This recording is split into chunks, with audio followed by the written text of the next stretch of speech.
Peer, eet jy sushi? Ja, ek eet sushi. Ek en Christy het 2 keer in ons lewe probeer sushi eet en by 2 verskillende restaurante en elke keer het ons siek geword. So ons Probeer nie meer nie. Ons probeer nie meer nie, ons braai maar snoek, ons hou van 'n visie. Jesus het baie na vis geryk. As ons nou eerlik met mekaar wees. Hy het geryk of hy heel moontlik baie naby aan mense geleef het wat met vis te doen gehad het. Hy het sy disippels was vissermanne, baie van hulle. Hy het 'n wonderwerk gedoen met visies wat ek kan dink dalk al 'n reukie dalk aan hulle gehad het. Hy het selfs uit 'n visserskuit uit gepreek. Vertel vir ons, wie was hierdie Jesus wat so na vis geryk Wat hy het? na vis geryk het. Ja, so Jesus wat na vis ryk is, en ek een van die eerste beelde wat ek gekry het, toe ek die dag gedink het, maar na wat ryk Jesus? Dit is vis. Dit is my die mees obvious ene, want omdat hy, soos jy gesê het, soms vissermanne uitgehang het, en selfs in 'n visserskuit aan die slaap geraak het, so ek dink hoe ryk jy, as jy daar in een van daai skuite, selfs daar in 'n hout baie gaan lê, 'n bietjie daar op die vloer van daai boot, en dan ryk jy die volgende oggend. So hy het soos dit geryk, en wat vir my so mooi is van daai beeld, is dat hy, soos jy gesê het, so naby aan sy mense gekom het, dat hy soos hulle geryk het, of soos hulle professie, hulle loop aan hulle werk en goeders, en ek dink daai is my 'n baie belangrike beeld, dit maak Jesus verskriklik aards en naby en so, en nie so romanties nie. Ek dink Jesus was so verskriklik betrokke by ons lewens binne in ons konteks, en dis waar daai hoofstuk in die boek ook gaan is, want vis is 'n politiese ding eintlik. So die vis in die see van Galilea het nie behoort aan die mense nie, dit behoort aan die keiser, dit behoort aan die Romeine. So as jy daai vis wil vang, dan moet jy 'n lisensie hê, een wat jy moes koop of iemand voor bribe om dit te kry, en jy moes dan belasting betaal op daai vis. So as jy die oomblik as jy jou skuit ingetrek het by die hawetjie dan daar in Capernaum, dan het 10-1 Matteus daar gesit met sy tafeltjie, en dan soveel van die mense reken soveel as 40% van jou vis dan gevat, en dan na die keiser toe gestuur of dan verkoop vir die keiser se koffers. So, en Jesus is betrokke in daai wêreld, daai soos frustrerende, korrupte viswêreld, industrie eintlik ook. En wat so interessant is van Jesus is dat hy juis vis vermeerder. So dis half 'n bietjie van 'n, ek dink dis 'n bietjie van 'n steekie in die sisteem, want jy is veronderstel om, dis die keiser se vis. Jy kan nie net die vis uitdeel vir almal nie. Jy moet belasting betaal op daai vis, maar Jesus nie dat hy nie belasting, as ander teks wat sê jy moet belasting betaal, maar is interessant daai storie vir my. En is interessant dat Jesus, wanneer hy die disippels ontmoet op die strand na sy opstanding, dan sê hy vir hulle, dan braai hy alreeds vis, en daai is vis wat nog nie verklaar is nie. So dis nie vis wat verklaar is aan die belastinggader nie, hulle eet die vis voor die tyd. So daar's sulke goedjies in daai wêreld, en ek dink wat vir my so cool is van die visreek, is dat dit, Jesus verstaan ons konteks. So hy verstaan hoe frustrerend dit is vir baie van ons om te leef en te werk binne in korrupte stelsels wat nie regverdig is nie, wat die rykes verryk, meer verryk, en die armes meer verarm, en hoe baie van ons probeer werk teen daai stelsels, en hoe frustrerend en moeilik dit is, en ek dink Jesus kom binne in dit in, en ryk dan ook, soos dit so naby aan dit, dat hy ook so ryk, en gooi ook daai stelsels omver, so nou en dan. Ja, ek wil terugkom, een van my gunsteling tekste is daai Johannes 21 teks van Jesus wat vis braai na sy opstanding. As jy nou ooit gewonder het of Jesus kon braai, hy het 'n lekker visie gebraai.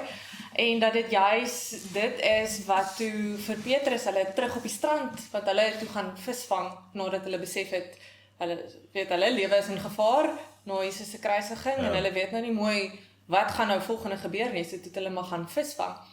En toe sien hulle vir Jesus op die strand, en hy braai die vis, en ek kan nou al dink, as jy onlangs vis gebraai, daai lekker rookie wat trek, en daai reuk wat rondhang, ek weet miskien by botter, ons sê nou hier iets wat nie in die Bybel staan nie, maar miskien was daar 'n lekker bottertjie by die vis. Maar die gesprek wat dan daar plaasvind tussen Jesus en Petrus, om daai vis, wat op die ouende 'n gesprek van genesing vir Petrus geword het. Petrus wat vir Jesus verraai het, Ja. En wat gedink het is nou klaar met hom. Jy weet, hy het nou sy beste vriend en sy een agter wie hy aangeloop het, sy rabbi het hy verraai en hier is sy rabbi terug. En sy rabbi vra 3 keer vir hom, het jy my lief, het jy my lief, het jy my lief. En dan word daar gesê, maar jy gaan, Petrus, jy gaan die vader wees van die kerk, ons gaan 'n kerk op jou bou, ons gaan 'n gemeenskap op jou bou. Dit het my oë ook oopgemaak vir die vis en die reuk van vis. En wanneer ek vis ruik, dan, nou lekker vis, nie vrotvis nie, dis 'n ander saak, maar lekker vis herinner my aan die genesing wat daar ook lê, wanneer Jesus naby aan mens kom. Ja.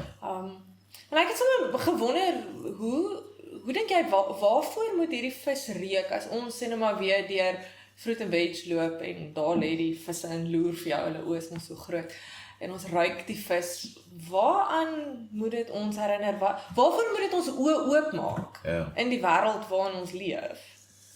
Wel, ek dink, die vis is, daar's ook 'n lae betekenis om dit, maar, kyk, die vroeë Christenis, die eerste simbool was nie 'n kruis nie, dit was die kruis eers in die 4de eeu ingekom, dit was 'n vis, en dit was 'n skuit, eintlik, was dit van die eerstes, en dan 'n vis. So, ek spot altyd en sê, daai visie wat jy sê, wat jy sien agterop mense se karre, sodat jy weet, is 'n Christen wat voor jou ingery het. Is soos daai visie, beteken Jesus, Ichthus, is die Griekse visie, en dit beteken, as jy dit nou, die anagram daarvan is, Jesus seun van God, redder. Jesus Christus seun van God, redder. En dis die ontmoetingsplek tussen die hemel en die aarde, is wat my die vis simboleer, ons ontmoet nie Jesus in die hemel nie, en ons ontmoet hom nie op die aarde nie, ons ontmoet hom tussenin, of ons ontmoet eintlik God, wat ek eerder sou sê, ons ontmoet God in Jesus, en Jesus is die plek waar die hemel en die aarde oorvleuel, en die vis symboliseer dit. Want as jy die vis symbool ook, is eintlik 'n simbool wat jy kry in baie spiritualiteit en so, is 'n mandorla, dis soos dis 2 sirkels wat oor mekaar skuif, en daai interseksie van die sirkels is eintlik die vis. En as jy kyk in kathedrale en in baie Christenkuns en so, in die ou manuskripte, ou Bybeltekste, word Jesus uitgebeeld, as hy sit altyd binne in daai vorm, daai mandorla, en dis die vis, die ontmoetingsplek tussen die hemel en die aarde. En ek dink dis wat so belangrik is van die boek, en die rede hoekom ek dit geskryf het, is daai, om te sê, maar Jesus is nie hierdie disconnected goddelike wese wat soos 'n meter bo die grond sweef in sy wit jakkie met sy blou sash nie, dis hy is 'n mens, maar hy is ook God. So hy is, die goddelikheid en sy menslikheid is albei ewe belangrik. En dis wat die vis is. Dit symboliseer daai ontmoetingsplek tussen die goddelike en die menslike.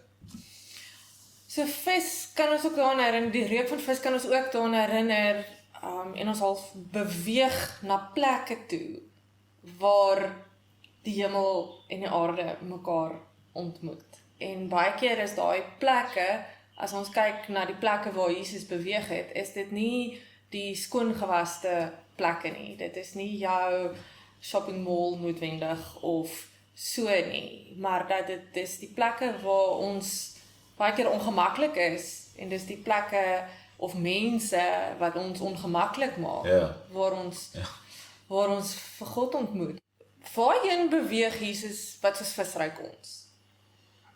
Ek dink dat die visreuk is ook vir my kenmerkend van soos ongemaklike plekke, want dit stink, as jy dink, dis iets wat nie lekker is nie, en ek dink, ek skryf in die boek ook oor hoe wanneer ons op uitreike gegaan het, en ons gaan regtig diep in 'n regtig arm area, en ons het altyd gaan huise bou en goeders in 'n plekkie met die naam Plastic View, waar die huisies van plastiek was, en dan breek ons die huisie af in 'n dag en bou 'n nuwe ene vir mense, en dan as jy daar uit is na die tyd, en jy het al dit is so vuil en dit is so vrot en so terrible, daai reuk sit soos aan jou lyf, en daai ek weet vrot suurerige reuk, en dit is nie lekker nie, so ek altyd na so tipe uitreik by die huis kom, wil ek net my hande was en sanitize, nog voor ons almal gesanitize die hele tyd, maar daai, en vis is van dit ook, daai so naby aan mense se situasie kom dat jy soos hulle begin ruik.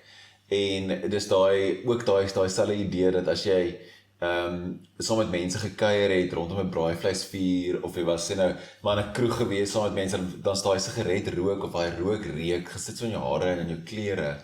En altyd as ek dit ruik ook, dan dink ek, maar dis waar jy moet wees. Jy moet ruik soos die mense ook wat Jesus nodig het, wat nodig het om van hom te hoor of vertroosting nodig het. En ek dink dis wat Jesus doen. Hy beweeg na daai plekke toe, na daai ongemaklike plekke toe, daar waar mense is wat swaar kry, wat seer het, en dis nie gemaklike plekke om te wees nie. Dit kan baie keer letterlik stink of figuurlik stink.